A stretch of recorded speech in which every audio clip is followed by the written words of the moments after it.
La première chose que je veux dire, c'est qu'on a tous de l'intuition, même si on s'en rend pas forcément compte. Et parfois, il y a des choses qui vont relever de l'intuition, en fait, et qu'on va pas associer à l'intuition, mais pourtant, ça en est bien. Ça peut être une pensée, par exemple.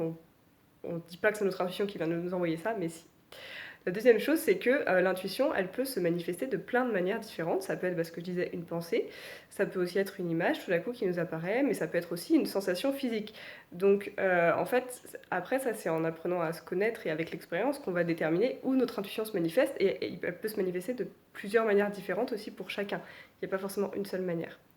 Et la dernière chose, c'est que pour se connecter en fait à son intuition, l'idée c'est de revenir au maximum à la présence et à l'instant présent, puisque c'est là qu'on va être le plus capable de l'entendre.